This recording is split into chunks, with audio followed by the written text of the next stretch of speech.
All right, so in this video, we are going to try and simplify an expression with powers by using the power laws.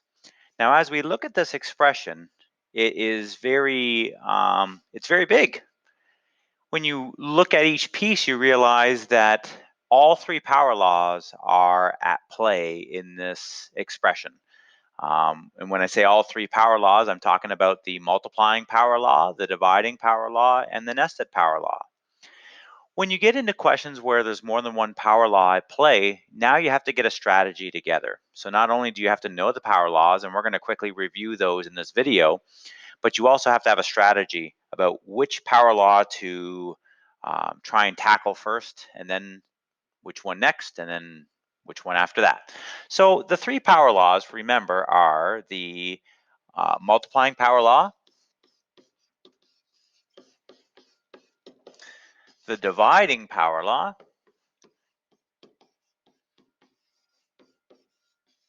and finally the nested power law. And for most people, that's the order that they learn them in, which makes you think that the multiplying power law is most important, then that the dividing power law is second most important, and finally the nested power law is the least important of all. And the truth is, that is just not the way that you should be interpreting this list. If we had to put these in order of importance, the nested power law would actually be number one in terms of if it's in a question, you want to try and tackle it first. The multiplying and dividing power laws, I'm going to rank them as 2 and 3, but then I'm also going to tell you that much like BEDMAS, how the order is rigid but also a little bit flexible, the multiplying and dividing power law should be done in whatever order you see them in the question as you go from left to right. So with that in mind, we're now going to look over at this question and decide, is there some nested power law stuff going on? And if there is, then we should tackle that first. And the answer is there sure is, right? This is nested power right here. And so what we're going to do when starting this question is we're going to focus only on that, which means we need to write the rest of the question as it currently is. So the numerator is still the same.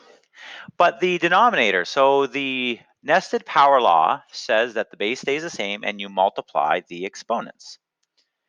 So that makes the denominator of this expression 3 to the exponent 8. That's all there is for this line. Let's move on to the next line. So now looking at the three power laws and thinking about what is still in this question, the numerator, you can see that's multiplying power law. The multiplying power law says that the base stays the same and you add the exponents. So that would be 3 to the exponent 8, and the denominator hasn't changed from the previous step. It's still 3 to the exponent 8. The only remaining power law to be used in this question is the dividing power law. The dividing power law says that the base stays the same and you subtract the exponents. So 8 minus 8, and this is a little bit weird, but 8 minus 8 is 0. And so we now end up with 3 to the exponent 0. And if you're wondering, like, are we done this question? Should we keep going? We certainly have to reflect back on the instruction, which is simplify using the power laws. Sometimes the question will say simplify, then evaluate. This one just says simplify. And so we have